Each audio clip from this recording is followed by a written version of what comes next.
Now, detonate the reality bomb! I will build a great, great wall. Some alien race to come down and threaten us. Is the singularity near? The truth is out there. The military-industrial complex. The 7 mountains of the influencers of culture. To be as gods, you know. Change has come to America. Catapult of propaganda. From a secure location on top of the ridge in the heart of the beautiful Missouri Ozarks, this is A View from the Bunker.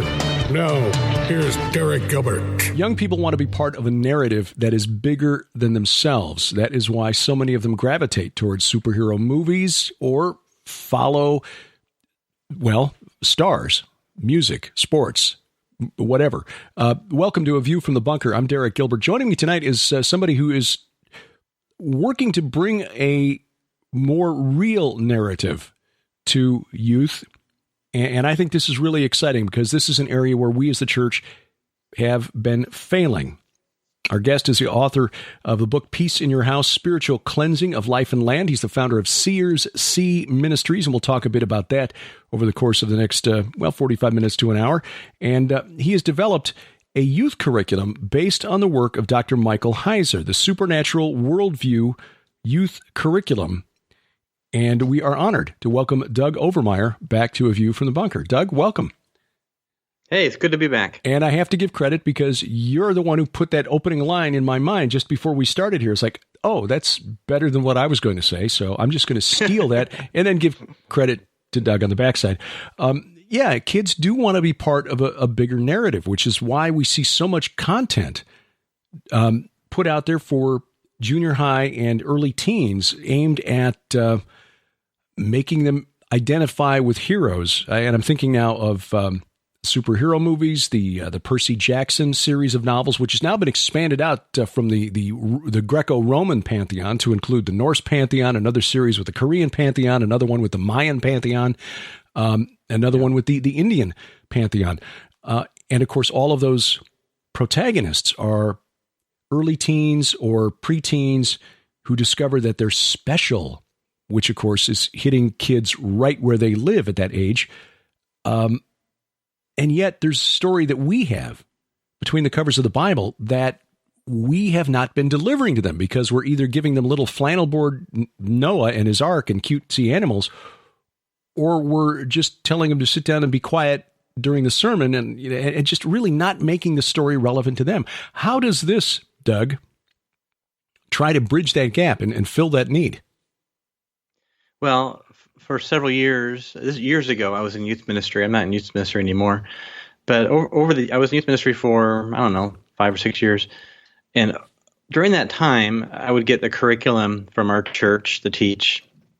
And they were often just what you said, not the flannel graph necessarily. Now we do videos and smoke machines, but and the other side of this is just bringing the kids into youth group and just having them play games just to keep them occupied instead of actually teaching them anything. So you've got, basically you're missing the target in 3 different directions here, and let's triangulate and try to hit the target in the middle.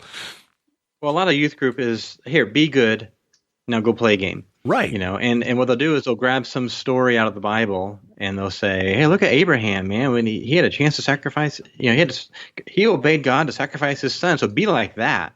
Mm-hmm. And that's the lesson we get from Abraham. Have faith and be obedient. Right. And right. well, okay, yes, have faith and be obedient. But how does that really, we don't treat any other story. We don't treat any other movie like that, where we take a line out of the middle of the story and make a lesson around it. And in fact, it doesn't help the kids it does not help kids understand the world they live in. Grabbing a story from 4,000 years ago about a man who was told to sacrifice his son and then try to make a lesson out of it, or grabbing a story out of the book of Ruth or, out of the Gospels and then making that into, okay, now be good. And be good. But it wasn't really meeting students where they were at. And when I was in youth ministry, I started studying, I had been studying Michael Heiser stuff for a while. And I was wondering, it was so revolutionary for me. And I wondered, is the Bible so uninteresting that kids won't come just for the Bible. I mean, will they come to youth group because I have games? And I hated games. I sucked at games. I just wasn't very relatable that way. Or will they come for the pizza, or will they come just to hear Scripture? And I was youth leader in 3 different churches, and by the third church, I just you know what?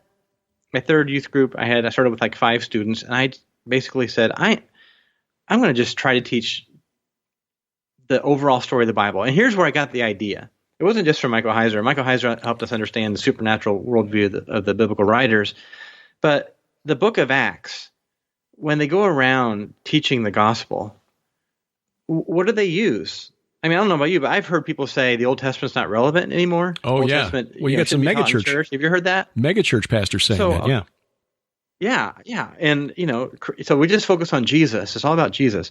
Jesus is important, yes.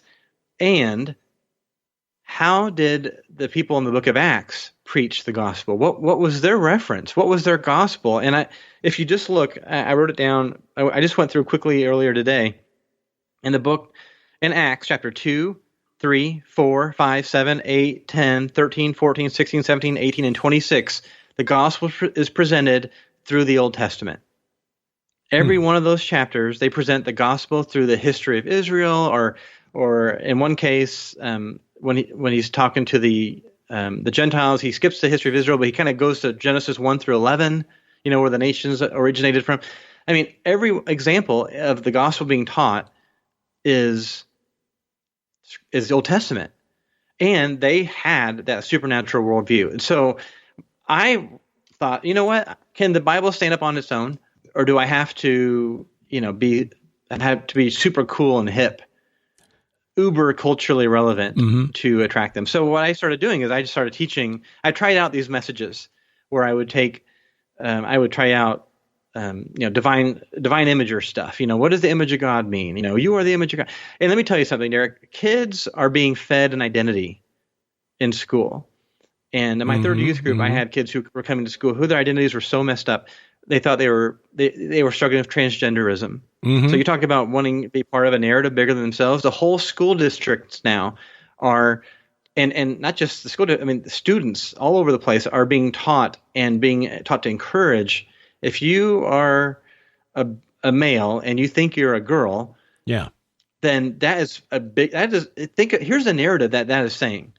This is a narrative. This is not just an identity. This is a narrative. The narrative is before you were born, you pre-existed as a female out in the ether somewhere, and then God or nature, one of them, in a very mean way, put you in the wrong body, and so now it is up to you to become enlightened and embrace who you really are. So that's a narrative. That's a story. Does that mean that you can go to the locker room of your choice based on how you feel, right? That's a story, man. And so I had 2 kids who were transgender who came to my youth group, and I sort of man, how do I pastor these kids?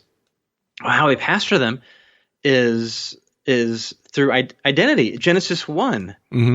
What does that mean? Being an imager of God. What does that mean? We just talked about that. And I didn't ever attack them. I just taught the gospel, starting with Genesis 1 and emphasizing Genesis 1 through 11, the supernatural. Where does suffering come from? The kids want to know, if God is good, why is there evil? And we should be hammering that message all the time. Right. God is good. He loves you. Really, then how come my parents hate me? How come, my dad abandoned me? How come I hate myself so much that I'm cutting my, and almost all my girls were self-harming when they started coming. And because their lives are awful. They're getting bullied, and social media now it's vicious, and they want to be part. Why is the world so messed up? And it's not. It's we had to teach that we don't wrestle against flesh and blood. Well, what does that mean? What are these powers and principalities? Well, I'm glad you asked. Let's start with Genesis 1. The first enemy, I guess, in Genesis 3, right? And then, I wanted to teach the gospel, which is not just Jesus came and died, loved for you, has a wonderful plan for your life. That is part of the gospel. But the gospel starts in the Old Testament. Right. 3/4 of our Bible is the Old Testament. So Yeah, that's why Sharon and I. That's Right. why Sharon and I are starting. We started doing a program on SkyWatch TV on the Book of Revelation, but we've done 5 episodes yet, and we really haven't gotten to Revelation yet because we're still working through the Old Testament prelude. So, Well, yeah, because if you don't, man, these New Testament writers, they really knew their Old Testament. Their Old Testament. Exactly, they truly did, and because it formed the foundation of the entire worldview. So again, these megachurch pastors who are saying we don't need it are missing the foundation of the story. Building a house on sand because there's no foundation there. There's no backstory. What do we need saving from if we don't have the Book of Genesis, and even pre-existing. Right. Pre-existing, and I'm interested to see that in the Leader Guide, which I've downloaded from your website, and I'll put a link to this, by the way, in the show notes at vftb.net, so that you can download these. Doug is very graciously making the student workbooks and the Leader Guide available for free. Now, there is a link to his PayPal account if you want to compensate him, because this is very well laid out and very well written. That you note that before creation existed Leviathan. So there's a pre-existing chaos that God has to deal with in Genesis 1, verse 2. And, Sharon and I have argued, in fact, that was our first episode of Unraveling Revelation. The first enemy was not in the garden. That was, that was Genesis 3. But here in Genesis 1, he's already doing battle with Leviathan. Yeah, it's so interesting. So the very first lesson, it's 7 messages, 7 lessons. Mm-hmm. And the first one is what happened. What was before creation? And so, where do we come from? We bypass the origins debate because that's a whole other topic, and it's very interesting. But I'm telling the supernatural story of the Bible through the biblical authors, and so we start with what existed before. And what existed before were the sons of God, because they were there when shouting for joy when God laid the foundation of the earth, and then Leviathan, which is chaos monster, and of course the Word, God, who actually created. So. Leviathan. Oh man, that is so interesting to me. Why is your world? And this is what kids want to know. Why is the world so messed up? Well, it could be sin. It could be spiritual, or just it could just be chaos.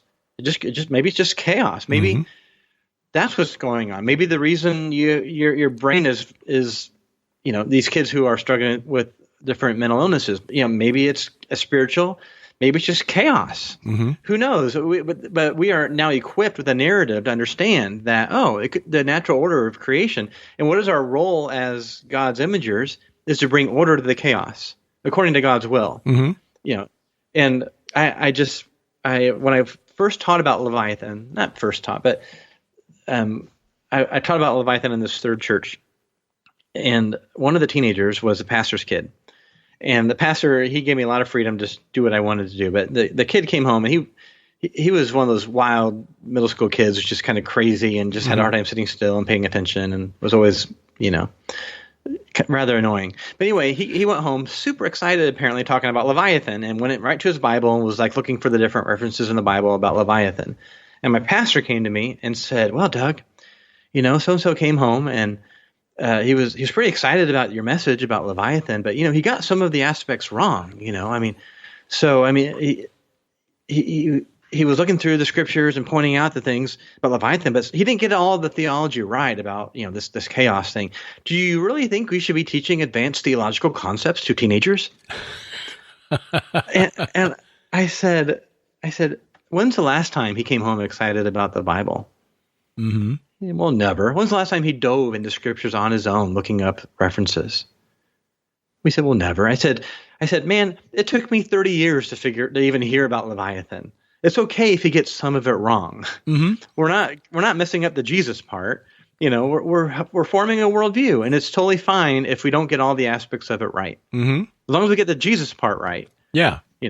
So I said, it's okay. I said, do you have the Bible figured out? No. I mean, but I was so excited that he was a little bit upset, and also the kid was super excited. It's and other teenagers who were more biblically rooted, because some of my kids were solid. They had been raised in church. They were really interested. They were super excited too. They'd never heard about it either. Mm-hmm. And they were like, well, this makes sense of my world. Ding, ding, ding, ding. Yeah. That was one of the really fascinating things that happened at the Sons of God Giants of Old conference in Lubbock, because I did a message for Sharon She wasn't there on Friday because of she wasn't there at the conference because of shingles, and so I just volunteered to take her place. Getting me to talk more is usually not a problem. But on Saturday, the presentation had to do with the theme. I did an hour on the Rephaim in the Bible and outside the Bible, and then also where I see them returning in the end times. Well, a lady had come up to me on Friday, and she'd brought her two nephews. One was 17, one was 15, and said she had hoped that this would get them excited about the Bible again, seeing all of these presentations on the giants of Genesis 6 and how they are important, why they're important in biblical theology.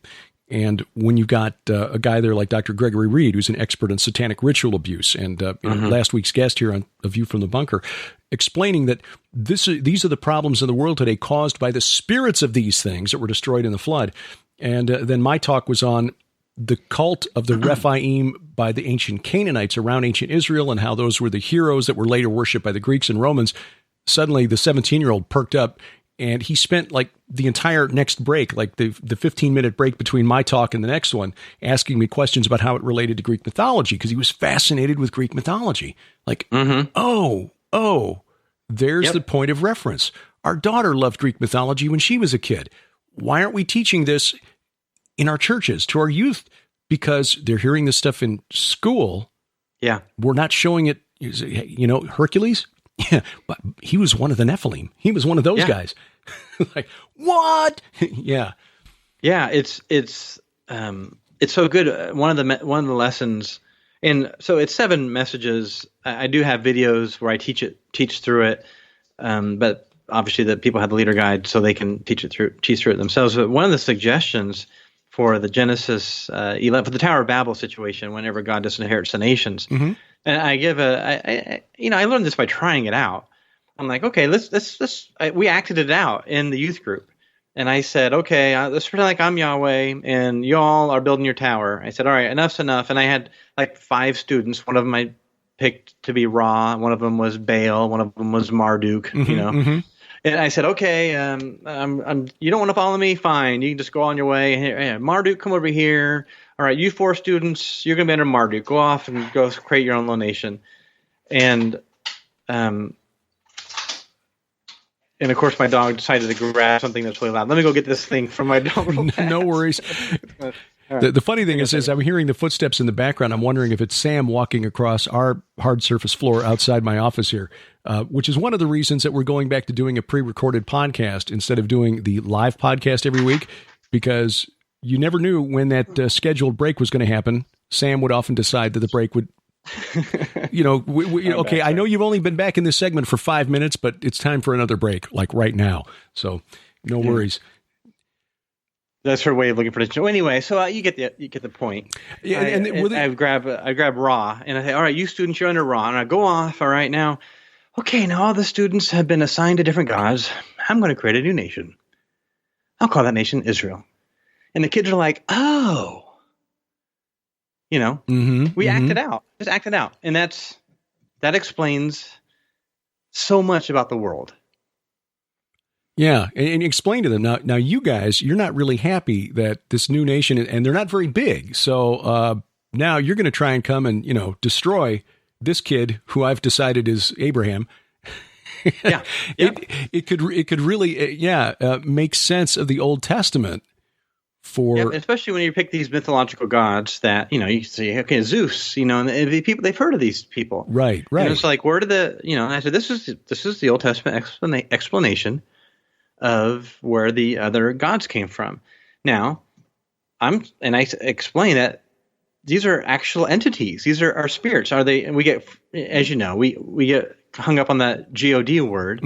But I said, look, a god is just something somebody worships, and if it's a spirit, you worship a spirit, that becomes a god. Doesn't mean it's the god, right? So and a lot of youth group curriculum will take things like, I don't know, money or sports or if they're really bold, they'll talk about pornography. And they'll say, well, that becomes a god in people's lives. Okay, yes, it does. But, or I should say, and there are actual spirits that people are following. And I think some of these sins actually empower these spirits too. But anyway, we talk about that and help them understand. And so then that is a huge, important chapter in the Old Testament, which ultimately, whenever we talk about Jesus, he is taking those people back, snatching this person from Ron, snatching that person from Marduk, and this person from this whole nation from different gods. And again, so then that naturally invites students, who will you serve? I mean, it makes a lot more sense. Who are you gonna follow? You're gonna participate, you're gonna go off on yourself, or you're gonna come under the umbrella of the Lord and follow the Lord.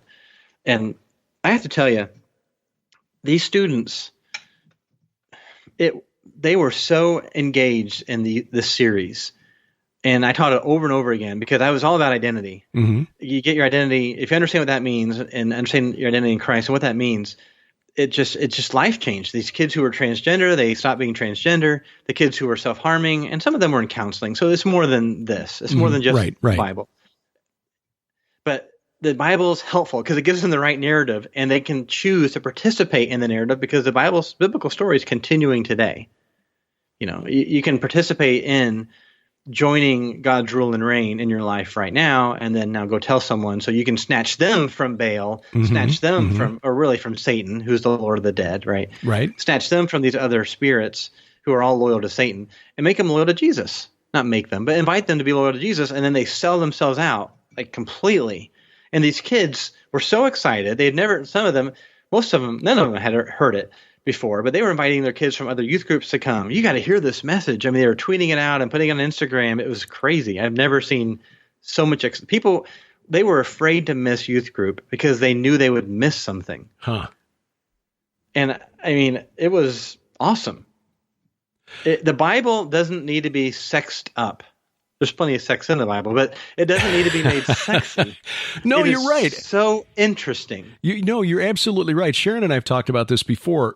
Why, years ago when I was getting interested in thinking, maybe I'd like to try to write something. I don't know. I'm a Christian. I love science fiction. You can't write Christian science fiction. There's just no way to. But that's really not true. And secondly, what more do you need than the palette that you've got in the Bible? You've got angels and demons and wizards and monsters and heroes and villains, and battles of epic scale, of cosmic scale. There really isn't anything more that you can add to that than if you can't make a good story from that, then you're just not a very good storyteller. First of all, I mean, Brian Godawa has shown that you can do epic, just drawing on the stories that we've already got in the Bible, and then the theology behind it, the backstory. You mentioned something interesting, and I'm curious to get your take on this, because one of the big questions that skeptics will have and that believers wrestle with, especially if we've come into contact with any of those churches that teach that believing in Jesus sort of puts a bubble of protection around you so that nothing bad is supposed to happen to you. Bad things happen to good people in this life. That is observably a fact. So how do you address that in this context with youth? Well, there's basically three causes of, every lesson sums up, I can't remember now, 4 or 5 reasons, I guess. One, why do bad things happen? One, there's chaos. Chaos in the world. Sometimes a tornado hits your house and kills your family, not because of sin, not because of demon, but because of chaos. Sometimes someone runs a stoplight, not because of sin, not because of a demon, but because they were texting while they were driving and they hit someone, they killed someone, and that's just chaos. And it's awful. And someday Jesus is going to slay that chaos monster forever. Yeah. Right? Someday Leviathan is going to be killed. And so that's another reason is sin. If you sin, and not just your sin, but it's other people's sins, not just other people's sins. Sometimes we sin. Sometimes people sin against us. So I had kids who had been sexually abused. So that's a sin against them, but there are consequences for that on them. It messes up their psyche. It messes up, and also I think it attracts spiritual influences. So there's all sort, and then there's other, but there's all this stuff people are sinning, and that has effect, that has impacts. Christians who sin, Christians who don't pursue a holy life are inviting demonic influences. They're inviting disaster in their life. And then the third thing are spirits. So obviously spiritual influences, but more to the point, it's when we choose to live, when we put our desires over God's desires. Mm-hmm. That's a big cause of sin, of why bad things happen. And also when spirits put their desires over God's desires. Okay? Mm-hmm. That's what those rebellions are all about. Those spirits putting their desires over God's desires. And when we put our desires, look, I mentioned sex earlier. Sex is wonderful, and we need to talk about that with kids. Sex is a good thing, but we need to submit that under God's desires. And God's desires is in a covenant marriage with a spouse of the opposite sex. Mm-hmm. That is God's plan for marriage. And there's all sorts of examples of that people not living God's plan for marriage in the Bible, and it just didn't end well. Right. And so we can see that in our own lives. And so that where we screw sex up is when we put our desires first, right? And so anyway, and not just sex, everything. And that is what Adam and Eve did. They looked at the fruit and they saw that it looked good, and they put their desires over God's desires. So for his pleasure, God created not just humanity, but also the angelic realm, angels of various classes, created us all with free will. And free will of necessity includes the freedom to choose to do bad things. Yeah. Be selfish and put yourself first. And I have on my fridge here in the house, put others first, a big sign, put others first, which is basically what God did. He put us first. That's our mission, is to learn to put others first. And it's really hard to do that because it's counter our flesh. We have to die to do that. Mm-hmm. But my daughter the other day, my daughter is 15, and she was just complaining about her friends. She said, nobody puts themselves first. Nobody puts others first in my school. I'm always putting other people first, and it's just really hard. I'm like, man, I love it that you're struggling with that. That is good. Mm-hmm. Keep struggling with it. Put other people first, because that is our witness. That is our testimony. Why are you so nice? Why do you do that? Well, because Jesus put me first. Mm-hmm. That is, and how do I know that? That's the Bible. So the Old Testament sets up, why do bad things happen to good people? Mm-hmm. Why is the world messed up? It sets it up. And in my series, I do it in 6 messages. And each message gets somewhat more depressing because the Old Testament it's just a disaster. Mm-hmm. It's just, and then Jesus comes. And now we have a choice. Mm-hmm. Do we want to participate with Jesus, or do we just want to keep putting our own selves first? Well, in our modern world, I think that's a pretty easy question to answer. We just look around and see it's all about you and not about him. So how long have you been working on developing this series of messages? Well, like I said, in my years of youth ministry, I would try things out every now and then. At the church I worked in, again, I was a volunteer youth leader. I was never paid, Mm-hmm. but they gave me tons of freedom just to try things out.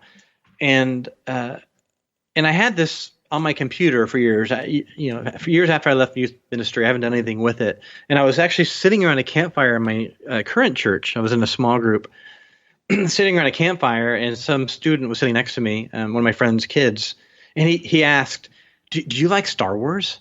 And I said, oh, I love Star Wars. And he said, oh, which era is your favorite? And I was like, uh-oh. Era. I'm like, A New Hope, So he unpacked with all this passion. Mm-hmm. He read all these books and the other comic books. He knew he had read a ton of novels in the Star Wars universe, and this is before the last two movies have come out. So he had all this passion about the mythology of Star Wars and good and evil and all this stuff. And I found myself marveling. I'm like, I knew the original movies and I hated the prequels, and that was all I knew about Star Wars. Right. And I kept, but then the Lord brought to my mind, gosh, I wonder if he would be as interested in this mythical. And when I say mythical, I don't mean fake. I mean supernatural. Right. The supernatural struggle between good and evil of the Bible. This was a Christian kid, and I just found myself wondering, and the Lord just really stirred it up in me. And about that time, I ran into one of my former youth group students at like a festival here in town, and he told me he had access to a television studio where and recording equipment. And and I said, man, would I be able to use it to record some messages? I was thinking about maybe putting some messages together. He said, oh, totally. I said, how much would it cost? It'd be free. I'm like, free? Well, I ended up paying him because he's a starving college kid and he gave me his time and access. And then at the same time, someone else just communicated to me that a graphic artist who had a job at a large church somewhere, I met her through some Facebook group that I run around in, and she offered to design the curriculum if I would provide it. She would put it to artwork. And I just it just boom, boom, all in a week. Wow. And I just thought, well, I guess I better do this. And so it took some time because, I have a job and a family and stuff, but put together. And then I sort of sat on it for a while thinking, well, man, should I sell it? I mean, maybe I should sell it. And should I get a publisher? And I sort of thought about it for a while. And finally, after, my life, I had my kidney donation and a new job and everything. And finally, the Lord's like, you just need to get this out there. You have a job. You don't need the money. You just need to put it out there, make it as a PDF, put it on the videos out there, and just give it away. And just trust me with it. Because the content needs to be out there. I'm like, okay. So, I have learned the hard way that you need to be obedient. And because if you're not obedient, then you get smacked around a little bit sometimes. Yeah. Yeah. The series, that's what the series is about. Be obedient.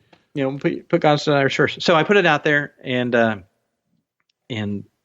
it's available. I just want people to access it. It's really good for youth groups, for stay-at-home, people who homeschool. My daughter, it is daughter approved, right? Okay. I took her through it. It's helpful for people who are spiritually sensitive. Of course, that's what my website's about. People who are very spiritually sensitive. Helps them understand what the heck it is they're seeing as well. Gives them a framework. So that's the whole point, is to give kids a narrative that's bigger than themselves to participate in.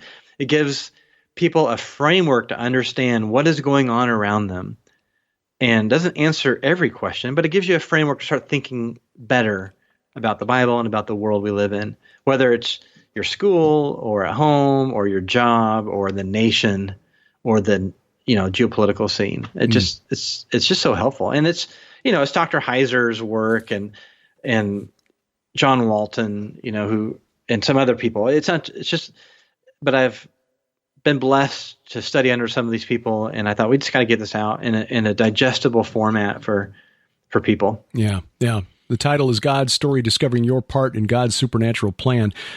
Your ministry, Doug, Sears C. We've talked about this before, and I'll link to the previous interview in the show notes as well, so people can go back and hear that. Is rather unique. How does this type of study and this understanding of the supernatural worldview, the divine counsel, help seers, people who can see into the spirit realm? Well, some people can see these territorial spirits. Some people can see the watchers. Some people can see demons and other like earthbound spirits. And I know people who have seen things that can only, it doesn't look like it does in the movies, but it does look like what it looks in the Bible.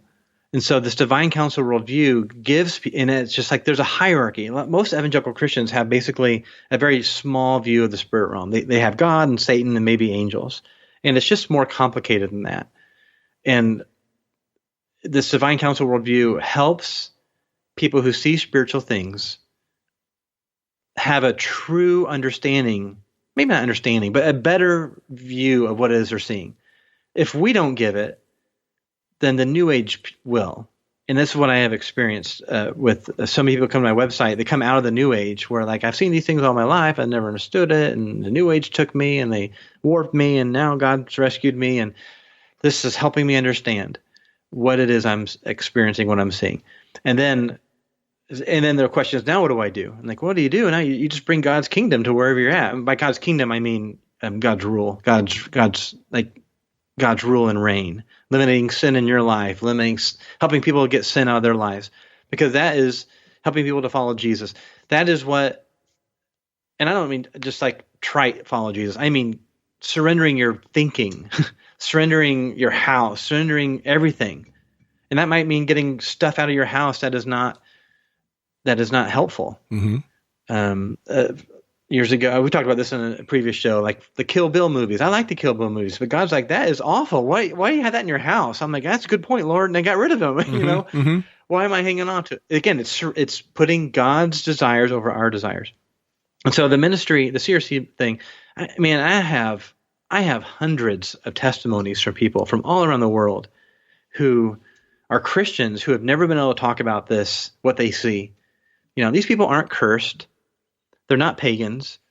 They just have a sensitivity. They have this ability to pick up things in the spirit realm that most of us don't. And the church needs to equip people. Like, yeah, okay, I don't quite understand what it is you're saying, but here's a framework to think about it. You know, the divine counsel of worldview, and that's the key, because it's scripture, and so it's scripture through the eyes of the people who wrote the Bible. Now, we can't get there 100%, but we can get there we get there pretty close, I think, a lot farther than where we've been as evangelicals. So that makes sense? Yeah, it does. It does. I'm curious now, for somebody who sees into that realm and has been trying to make sense of what they see. And for me, this is completely outside my frame of reference. Met a young man this summer, by the way, on our tour of Israel, who saw something which really freaked him out, especially after I explained why the city we were overlooking was really important to one particular Watcher class angel, I think. What does this give them in terms of a I don't know if I want to use the word grid, but a proper understanding, a framework to fit what they're seeing into it. How disturbing is it for somebody who sees into that realm without a proper framework? Well, they hate it. These people don't want this ability because what they see is pretty scary. Well, and I can imagine. And and having the framework doesn't take the fear away, but it makes it gives you more understanding. It's more palatable. I can't say that palatable. Word. Yeah, makes it. Yeah, it equips them to understand. So if they see something that looks like a territorial spirit, like, oh, it's a territorial spirit, I better not pray against that thing. You know, how do you deal with that? Well, then you intercede, you go to the Lord in intercessory prayer. You see a spirit following someone around. It's a perfect example. I had someone who told me after I taught her about this, she was at a mall, saw a demon which she knew was a demon of depression on somebody who was sitting at a bench. And so she went up to him and said, "Can I pray for you? I feel like you have a spirit of depression on you." Now, if someone comes up to you with that, you don't think a literal entity, but she's thinking literal entity, but I'm going to frame it in a way that isn't too weird. Right. So, and that's just it. These people don't be weird about it. Understand that no one else can see it. They don't understand what's going on. So if you want to minister to someone, you have to word it in a way that is they can receive. And the person, turns out he was a pastor. He said, "Yes, I do have a spirit of depression on me. I wish you would pray for me." And they did. And so that is the clue. That is the hint. These people need to understand sort of the hierarchy of the enemy. I call it the domain of darkness. And also, some of these people, they see angels. I say, okay, great. Don't pray to the angel. If the angel has a message for you, receive it and then test it. Don't just accept it. Right. And so we have to talk through it. Because the New Age is all about, these angels came and they talked to me and I just believe whatever you say. Why would you believe what a spirit tells you, even if it's pretty? Right. It's why John wrote in his letter, "Test the spirits, for not all are from God."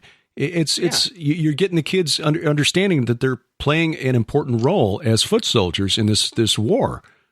I mean, these kids are interested. A lot of kids, they're playing with Ouija boards. All the movies are about supernatural things. They want to be superheroes. Well, you know what? You can be a superhero when you get filled with the Holy Spirit and you have the power and you get your identity in Christ, you have power to change lives, to change the world. And so that's it. But I had kids who came to me who were messing with demons, and it's like, well, let me tell you what it is you're messing with, and here's your chance to turn from it. And the gospel, the story of the gospel, again, I go back to the book of Acts.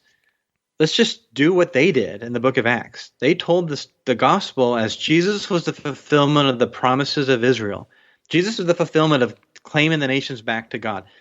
Well, what does that mean? If you don't know what the promises were to Israel, if you don't know how God inherited the nations, if you don't know about chaos, you don't know about sin, then you can't understand what Jesus did. And the more you understand the Old Testament, the more it makes Jesus even more and more amazing. I mean, it becomes jaw-dropping. And when these students, and not just students, but when people understand that, their worship becomes more sincere. It's not just singing songs. They're like, oh my gosh, I got to worship this thing. Knowing who the Lord is demands a response of worship. So anyway, I don't know if I answered your question. I got on a tangent there, but giving that grid to these people, it's the key to a lot of them to help their own sanity. Mm-hmm. It gives them a mission. And the mission is to begin, again, being a part of a story that is true and greater than themselves. And a mission that's going to, and even if we are casualties, because, some of us, we suffer for the gospel. Mm-hmm. It's not, and that's something else too. We got to stop making the gospel about unicorns and bunnies. It's some of us are going to suffer mm-hmm. for the Bible, for the Lord. And that's part of it. But suffering for the Lord, you have greater meaning if you're suffering for the Lord. It doesn't make it fun. I've suffered for the Lord. Mm-hmm. I don't want to say I hated it, but it was awful. Mm-hmm. And I had meaning. I could go to Psalm 142 and I can pray that psalm and understand that in the scope of the whole history of the Bible, those 7 messages, the Old Testament, New Testament, and on to the future, we win. Some of us will die in the process. Mm-hmm. Some of us will suffer, but we win, and we're all going to come back to life again. Yeah. And I think that's it. That you've encapsulated it right there. It's a narrative that's bigger than themselves, and it's true. And that's the really exciting part. And I think that's why that young man in Lubbock got so excited about it when he realized, hey, wait a minute, all this stuff's right here in the Bible, and this stuff has been just bastardized by the mythologists of the Greeks and the Romans and the Hurrians and the Hittites and the Egyptians. Yep. And just they've taken the story and twisted it to conceal true history. And by understanding the supernatural worldview, the divine council concept, and understanding that these entities are real, suddenly everything gets dialed into focus, and they realize hey, wait a minute, not only is that stuff from back there real, it's still going on around us. And those few who are blessed or cursed, depending, I guess, on how they choose to view it, with seeing into that realm, at least this gives them some means to make sense of what it is that they perceive. What do you hope, Doug? I guess just as a final question, your goal in sharing this out there and making this freely available, what do you hope to see come of this work, this study guide? Oh, I don't know. I know for my students, and it wasn't just the messages. It was, we had to pray over them and over the kids and lead them into worship and stuff and teach them how to pray. It transformed their lives. It gave kids mission. It gave them a mission. And I know one of my former students was a missionary. Another one's in ministry, a youth pastor, and someone else went off. And some of them, they got their lives sort of straightened out. Oh, they don't. Not that people are perfect. They're young, right? People make mistakes. Right. But they understand true north. Okay, so I guess my hope for it is, one, it gets people excited about the Old Testament, excited about the Bible. Mm-hmm. It gives people that story that they can be part of something that is awesome, and that is.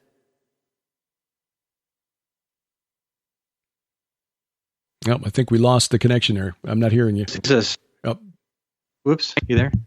Hello? Yeah, we were kind of lost you for a few seconds there, right in the middle of a sentence. Okay. Well, I'll just say that my hope is that people, teenagers, and maybe even young people in college who go through it, they understand the supernatural perspective of the Bible, and that the Lord is calling them to join his kingdom of light. And that is missional, that they have a purpose. Something a little more grand, something a little more noble than be good. Yeah. We be good because of who we are, and you learn who we are when you get that supernatural framework of the Bible. Mm-hmm. We be good. It's a product of joining this mission and taking it on as a part of your quest. And I think, yeah, it's not out of, being fearful. It's not, the gospel isn't fire insurance. It's more than that. It is so exciting. Yeah. Well, it's so good. The title captures it. God's story. Discover your part in God's supernatural plan. It's a youth series, a series of teachings for youth groups. Doug has made the teacher's guide and the student guides available for free download as PDF files. And I will have links to both of those in the show notes. And the slides. And don't forget the slides. Oh, the PowerPoint slides? How many slides there were? I have not downloaded those yet, but I do see... There were 70 slides. Okay, you do like me then when it comes to a presentation. If I'm going to talk for 20 minutes, I need to have 80 slides. Yeah, there's 70 slides, and that number is on purpose. When I got to there you go. Well, I will put links to all of those in the show notes at vftb.net. If you're watching or listening through YouTube or wherever else you find it, you'll find the links in the notes below wherever you find this podcast, which is, of course, wherever fine podcasts are sold. Doug Overmyer, the website is seersc.com. Apparently, we've stepped on some supernatural toes here because the connection now is beginning to fade in and out. We're kind of losing the connection here. Or maybe the wind has shifted up here on the ridge and is blowing the Not sure, one or the other. But Doug, it was good to see you at the Defender Conference in Branson and to take part in your weekly. How often does the Paranormal podcast come out? That's Mike Heiser's project, but you're one of the regular panelists on the Paranormal podcast. How often do you guys put off a new program? Well, it seems like about every other month. Sometimes about once a quarter. It seems like I think some of us like to do it more often, but schedules are hard. Well, so. Yeah, but the subjects are real deep, and because you're dealing with peer-reviewed papers that you have to read before you do the program, it's a little more than just kind of, okay, let's hit the record button and come up with something off the cuff. So I'll put a link to that as well, because Doug is one of the regulars, along with Natalie Howdeshell, Doug Van Dorn, Brian Godawa, and Mike Heiser on the Paranormal podcast, where they deal with paranormal topics, but through the lens of peer-reviewed academic, usually and often secular research into those topics. So, Doug, that's what's neat about that. One of the neat things about that show is we don't all agree. We come from different traditions in the Christian faith, and yet we love each other. We get along great, and we have good discussions. It's amazing. Well, God bless you for letting a partial preterist like Godawa on the program. You're taking one for the team. And a Calvinist, man. No, I'm kidding. It's good. It's a good. And he would say, "Oh, those charismatics." Yeah. It was a fun panel. If if you're listening to this, you've not seen the Paranormal panel in the videos for the Defender Conference, I think it's worth getting the DVD set just for the Paranormal panel, because that was a hoot. Doug, your website again, seersc.com, links in the show notes, and appreciate your work in putting this out there. I wish something like this had been available when I was a kid in church, because it would have made church so much more, I would say, interesting and cool, but that's really not the point. The point is to get kids excited because it's important, and this shows them why it's important. So thank you for putting this out there. Thanks for the platform, and I appreciate it. Doug Overmyer, the website is seersc.com. I'll put a link in the show notes at vftb.net or wherever else you're listening to this podcast, which is, of course, wherever fine podcasts are sold. Coming up, 2 conferences for the price of 1. We'll tell you how to get that, and I haven't been to California in 20 years, and now going twice within 30 days. Tell you when, where, and why straight ahead as A View from the Bunker continues. When did the government alien programs originate and why? Who were the Collins elite, and were they exposing the dangers of such programs? What exactly did these black projects involve? Learn the astonishing answers to those questions and so much more. SkyWatch TV is proud to announce the Higher Entities Ultra Collection. This special offer includes the new Fall Brothers feature film, Higher Entities, The Lost Tapes, which is a live-action documentary including up-close and personal discussions with former FBI agents, Department of Defense consultants, best-selling authors, and seasoned research professionals that deliver intimate testimonies of disclosure, which put you face-to-face on location and in the conversation, featuring Justin Fall, Dr. Thomas Horn, Ray Boucher, Derek Gilbert, Stan Deo, Darren Geisinger, Chad Riley, and Wes Fall. But that's not all. You'll also receive the top-secret 5-volume DVD collection, Project Stargate. This unprecedented series of never-before-released confidential interviews features 12 of the world's leading authorities on UFOs, so-called aliens, gods, and the coming day of contact. You'll be amazed as we go behind the scenes to ask experts what they really believe is coming. Watch as men with security clearances like the late Dr. Chuck Missler share for the first time what they know. Then take notes as Dr. Michael Heiser, the late Chris Putnam, Russ Dizdar, Joe Jordan, L.A. Marzulli, Daryl Sims, Gary Stearman, Joyce Aarons, and others as they weigh in on what will soon cause the world to stand still in awe. Project Stargate holds a retail value all by itself of $150, included now for a limited time in the Higher Entities Ultra Collection. Sold separately, this Ultra Collection holds a retail value of $175. Yours now for your donation of only $35 plus shipping and handling. So take advantage of this incredible offer now and receive all 5 Project Stargate DVDs along with the new Higher Entities documentary for your donation of only $35 plus shipping and handling. Now at the SkyWatch TV store. Order the Higher Entities Ultra Collection online or call 1-844-750-4985. Shall we begin?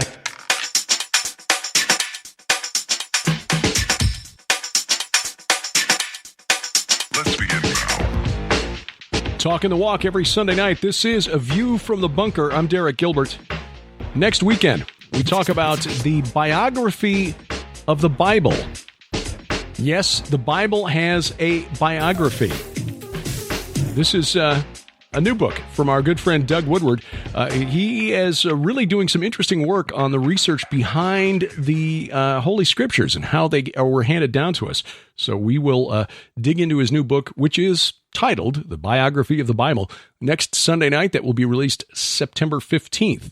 If you're listening to this in the archives, and I encourage you to check it out, because Sharon and I, that is, have reached similar conclusions to Doug without doing the research, but his research has kind of helped us in that we now realize that the Septuagint translation of the Bible, which is the translation done by Jewish religious scholars about 200 to 300 years before the birth of Jesus, working with older Hebrew texts that have been lost to us, they translated that into Greek, and of course that was the Bible that was available to most of the early church.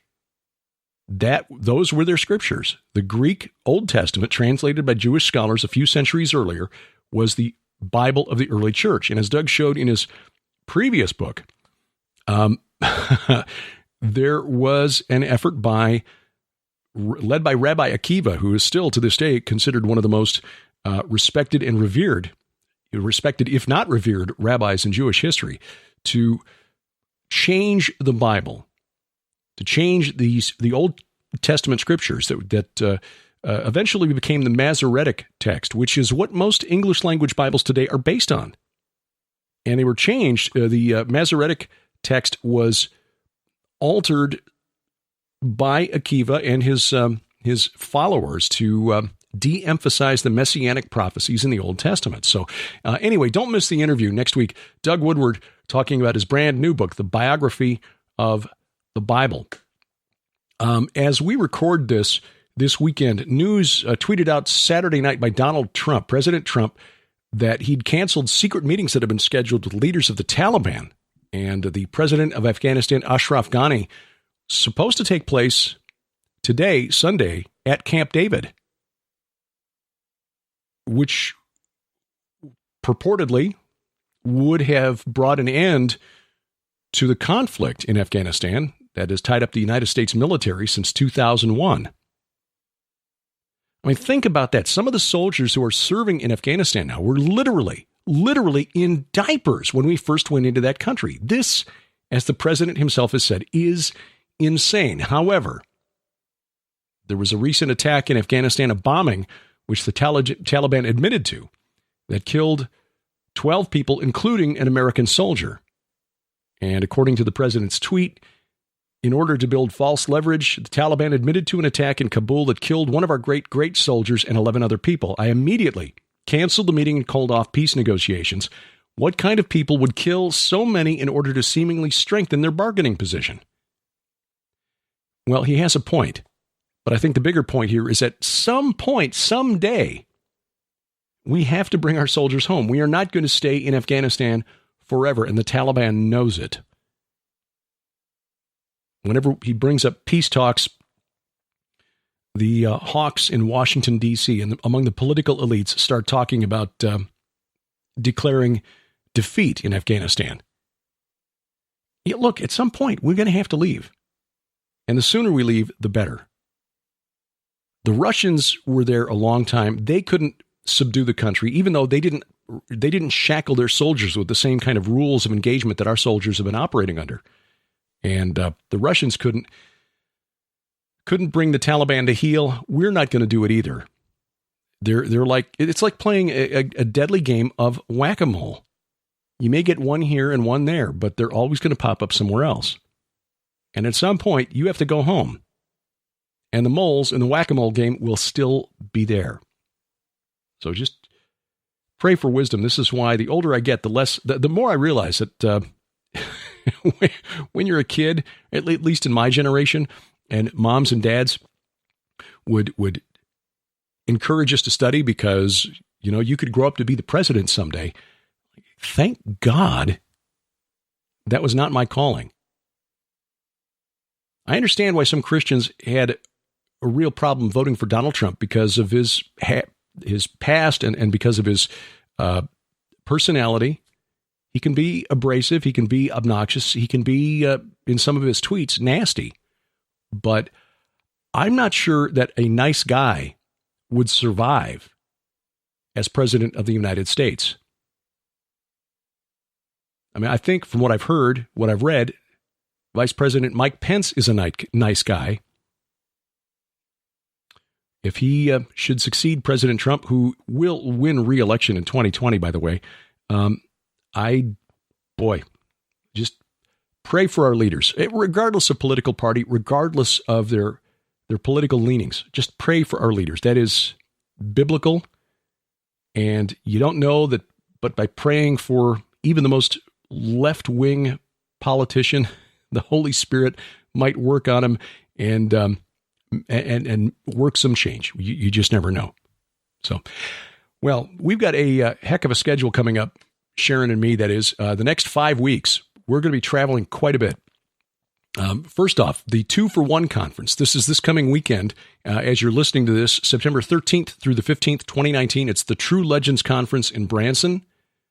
And the 2-for-1 deal is this. The tickets are just about gone. There might be a few left as I record this. I don't know that for a fact. I don't know what the status of tickets is. I know they're getting close, but you can sign up for streaming video. And the deal that they're offering is if you sign up to watch the conference on video streaming this year, you get all of last year's conference available via streaming video at no extra charge. 2 conferences for the price of 1. That's a real deal because the topics of both conferences, very, very important. Things that we at SkyWatchTV, things that Sharon and I have been chasing and following and researching and writing about for quite a while. This year's theme, answering the alien question. What do we make of the extraterrestrial, the belief that extraterrestrials exist, that they're visiting the Earth, that are the gods of ancient times were actually extraterrestrials? And what do we make of the abduction phenomenon? You'll also hear some secular viewpoints on that. We want to hear what secular ufologists have to say. It's a great lineup. L.A. Marzulli, Steve Quayle, Timothy Almarino, Gary Stearman, and then noted ufologists Michael Schratt, Dr. Hugo DeGaris, Chase Kletsky, George Knapp, investigative journalist, and more. Mike Adams, the health ranger, also delivering the keynote address on Saturday night. I am honored once again this year to serve as the master of ceremonies for the True Legends Conference. Sharon and I will be there, so if you're going to be there, please say hello. Otherwise, sign up for streaming video, and you'll get last year's conference, which dealt with the transhumanism question at no extra charge. Sharon's presentation on Friday morning at that conference was dynamite. She got a standing ovation, and well-deserved. But plenty of great presentations last year as well. For more information and to sign up, log on to gen6.com, GENSIX.com. Now, the first of two visits to California, a place I haven't been to since 1999, when I was singing with the Ambassadors of Harmony Barbershop Chorus from St. Charles, Missouri. In the front row, we sang at the Pond, which is where the Anaheim Mighty Ducks play. So kind of fun to go back. Not going to be singing this time, though. September 20th through 22nd, going to Fresno. I've been invited along with Paul McGuire and Troy Anderson, the best-selling co-authors of The Babylon Code and Trumpocalypse, for a conference at Crosspoint Church in Sanger, California. That's 15 minutes outside Fresno, 15 minutes east of Fresno. It's the Look He Is Coming with the Clouds Prophecy Conference. And I have volunteered to speak 6 times over the course of the weekend. 6 one-hour presentations over the course of one weekend. We will see exactly how organized I can be. But this is... Getting me to talk more is usually not a problem, as you have no doubt noticed if you've followed me for any length of time. Getting me to talk less, that's usually the issue. The seating is limited because this is at a church, Crosspoint Church, Sanger, California. Pastor Greg Crocker putting this together, his first time putting together a conference, and we are honored to have been invited to speak with 2 men I really respect, Paul McGuire and Troy Anderson. If you want more information and to reserve your place, log on to the church's website. That's crosspointchurch.net. That's Crosspoint with an E, crosspointchurch.net. And we'll be there just a couple of weeks, September 20th through the 22nd.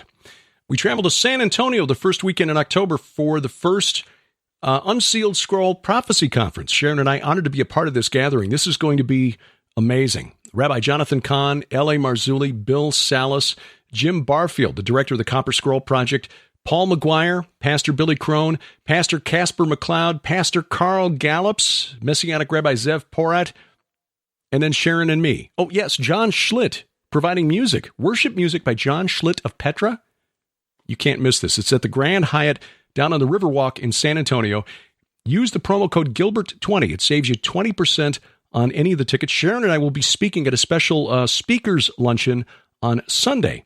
So we hope you can join us for that. Again, the Unsealed Scroll Prophecy Conference, October 4th through 6th, the Grand Hyatt in San Antonio. Promo code Gilbert20 at unsealedscroll.org. The following weekend, back to California, the Hear the Watchman Conference. Sharon and I will be there at the Hilton Irvine Orange County Airport. That's literally across the street from the John Wayne Airport. And we'll be there with L.A. Marzulli, Russ Dizdar, Pastor Paul Begley, our colleague from SkyWatchTV, Josh Peck, and his co-author, Stephen Bankars, Gans Shimura, Michael Boldea, Pastor Phil Core, Troy Anderson, and Paul McGuire will be at this conference as well. Our good friend from the UK, Mark Sutherland, will be there. And promo code Gilbert20 saves you again. Promo code Gilbert20 to save $20 on tickets or 20% on streaming video if you can't make it out to California for that. Again, that's the Hear the Watchman Conference, October 11th through 13th at the Hilton Irvine at the Orange County Airport. We'll be back in Israel next October, going in the fall, hoping for cooler weather next year. For information, and it's never too early to reserve your place, lipkintours.com. Our special guest will be Messianic Rabbi Zev Porat once again. Hey, thank you for listening. Leave us a review at Spreaker, Stitcher, iTunes, iHeartRadio, Spotify, or wherever else you find us. Of course, that's wherever fine podcasts are sold. Give our page at Facebook a like. A View from the Bunker, a production of Gilbert House, released under Creative Commons Attribution Non-Commercial No Derivatives 4.0 International License. Our opening theme is Iron Bacon by Kevin MacLeod. That's www.incompetech.com. Our announcer is DC Good. Next week, we talk about how we got the Bible that we hold in our hands today. Doug Woodward joins us. That's September 15th here on A View from the Bunker, where we wrestle not against flesh and blood. I'm Derek Gilbert, and this is A View from the Bunker.